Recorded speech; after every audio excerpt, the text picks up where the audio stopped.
Welcome back to the HQ. We have a lot to talk about today because Frontier has been busy this weekend and gave us a much better look at what Planet 2 Zoo is actually going to be like.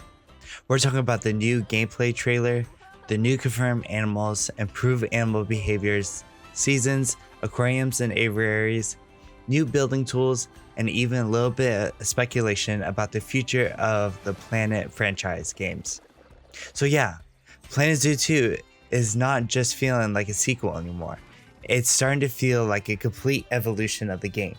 And in this episode, I want to break down the biggest things we learned from the latest updates and why I think these features could completely change how we build, manage, and experience our zoos. And before we jump in, if you're excited for Planet Zoo 2 and want more updates, trailer breakdowns, and animal reveals, and eventually full zoo builds, make sure you like the video and subscribe to the channel. Now let's get into it. First, let's talk about the habitat we saw during the Wholesome Direct showcase. This was one of the first moments where Planet Zoo 2 really started to feel different to me. The habitat that was shown off didn't just look better visually, it felt more alive.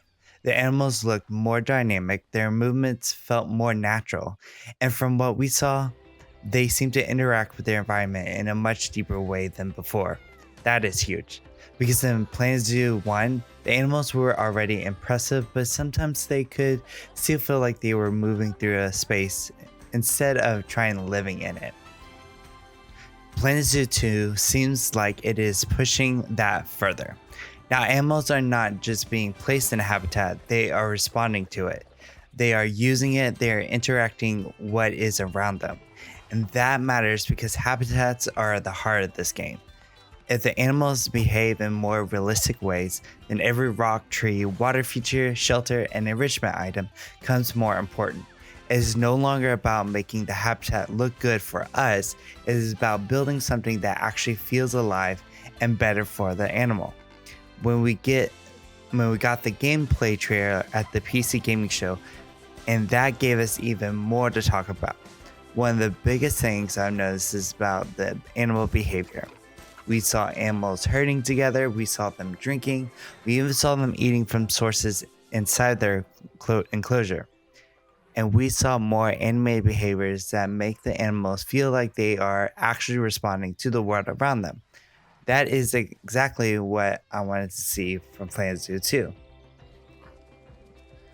Those moments are what make a zoo feel real, and if Planet Zoo 2 gives us more of that, then the game is going to be so much better for cinematic builds, zoo tours, storytelling, and just watching your park come to life. Another thing that stood out was the sound design. The animal sounds and environment noises already seemed improved, and honestly, that is something I don't think people talk about enough. A zoo is not just visual. A real zoo has sound. You can hear birds singing, you can hear animals moving, you can hear water, crowds, and habitats, and just the general atmosphere noise.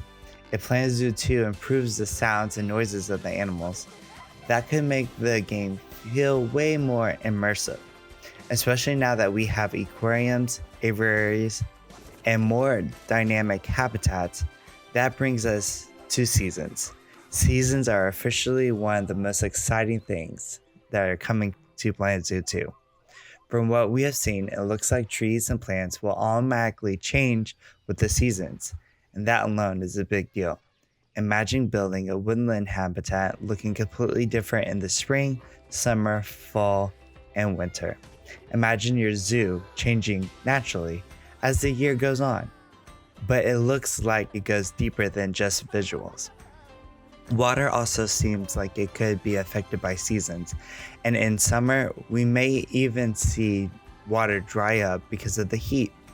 That could be a massive gameplay change, because now water is not just a decoration. It is not just something you place once and forget about. It could become something you have to think about as part of the habitat design. If summer heat dries up water sources, then suddenly your habitats need to be planned better. You might need multiple water sources. shaded areas, better habitat layouts, and a more thoughtful management. That adds another layer of this realism. Now, let's talk about the building tools. This might not sound as exciting as new animals, but it's something that we have to talk about. The nature brush tool looks like it could make landscaping so much better. If we can paint it in natural planting, ground cover, rocks, and environmental details more easily, that is going to save so much time.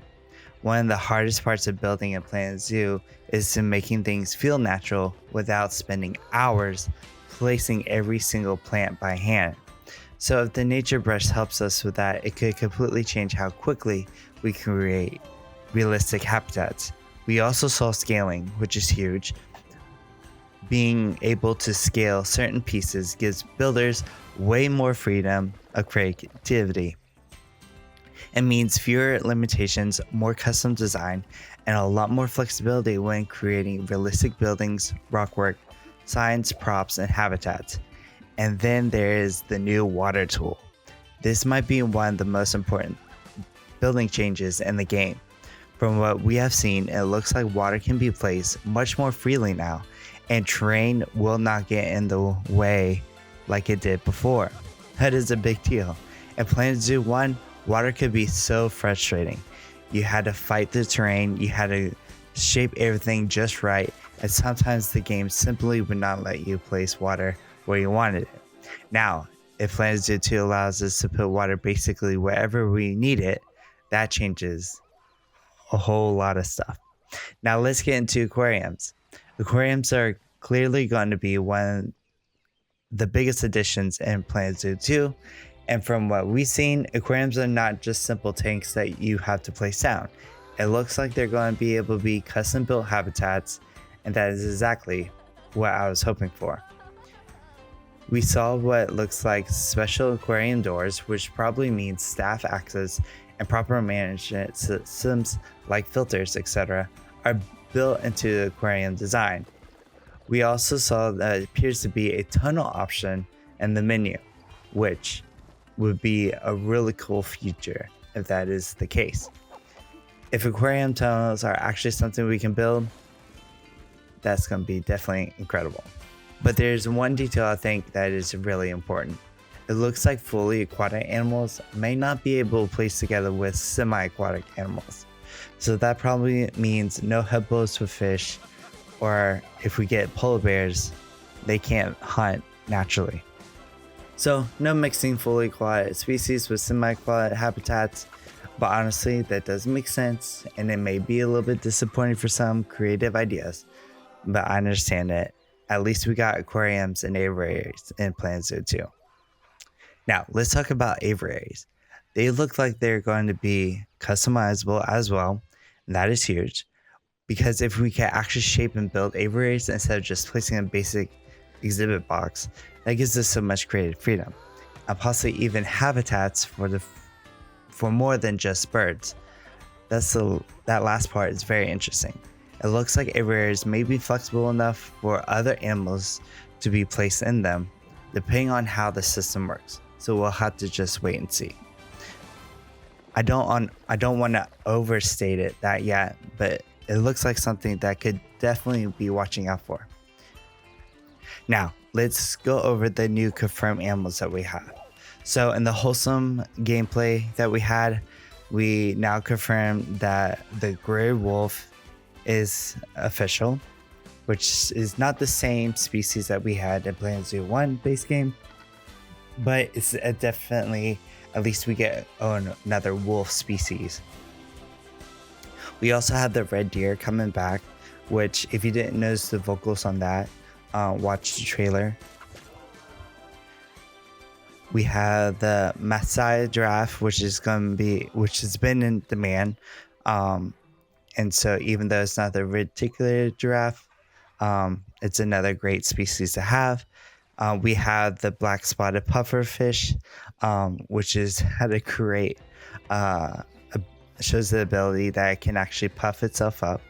We have the white-tailed eagle, and in the very beginning, we have the first looks at the great Hornbill, which is a great choice, and the model looks so good. And of course, we have the Eurasian Beaver, which is honestly, I'm not too excited about that. But now there's one more thing that Frontier did mention this week that I think is really interesting. They just released that the Planet franchise games will be getting another game in the future. So right now we have Planet Coaster and Planet Zoo. So that opens the door to a lot of speculation of what we're getting. And I think, if I had to guess, we could see Frontier taking the Planet formula into something like a city builder game. Again, that's just speculation, but I think that's the next evolution that we're going to see in the Planet games. And honestly, with Planet Zoo 2 bringing aquariums, aviaries, and wildlife reserves, it just feels like the franchise is entering a new era. So what does all this mean? For me, the biggest takeaway is this. Planet Zoo 2 is not just adding more animals, it is changing the way the game world works. Everything feels more dynamic. The habitats feel more alive, the animals feel more connected to their spaces around them, and that's what makes this game so exciting. It gives us new ways to build, new ways to tell stories, and new ways to make our zoos feel alive. From what we have seen so far, it looks like Frontier is heading in that direction. And that is exactly what I wanted from a sequel to Planet Zoo 1. So now I want to hear from you. What features stood out to you the most? Drop it in the comments. And if you're excited for Planet Zoo 2, make sure you subscribe, because we are going to cover all the updates, all the trailer breakdowns, and the animal reveals. Thanks for watching, and I'll see you in the next one.